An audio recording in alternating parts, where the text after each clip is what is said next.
சக்தி பராசக்தி. என் அன்பு தங்கமே, என்னுடைய துணை என்னிடம் வர வேண்டும் அம்மா. அவரை எப்படியாவது என்னிடம் சேர்த்து விடுங்கள் அம்மா என்று என்னிடம் நீ வேண்டினாய் அல்லவா தங்கமே? ஆனால் உன் துணையின் வீட்டில் என்ன நடந்து கொண்டிருக்கின்றது உனக்கு தெரியாமல் தவித்துக் கொண்டு இருக்கின்றாய்.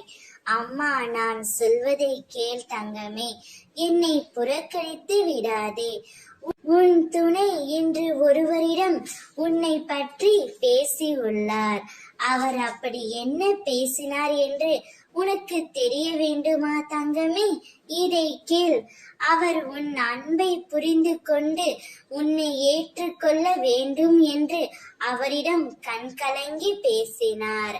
உன்னுடைய அருமை அவருக்கு இப்போதுதான் புரிகின்றது. உன்னிடம் இருக்கும் பொழுது உன் அன்பையும் உன் அருமையும் அவர் கணித்து விட்டார். ஆனால் இப்பொழுது அதை நினைத்து மிகவும் வருத்தப்பட்டு கொண்டிருக்கிறார். அவரிடம் சொல்லி மிகவும் கண்கலங்கிக் கொண்டு இருக்கின்றார். உன்னிடம் வந்து பேச அவருக்கு பயமும் இருக்கின்றது.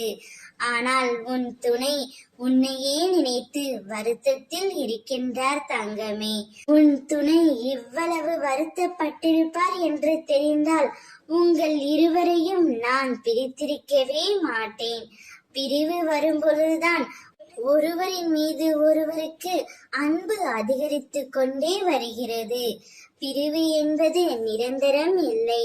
ஒருவர் எவ்வளவு அன்பு வைத்துள்ளீர்கள் என்பது தெரிய வரும் தங்கமே. அதனால் கவலை கொள்ளாதே, அவர் உன்னை தேடி வருவார். சந்தோஷமாக இரு. ஓம் சக்தி பராசக்தி.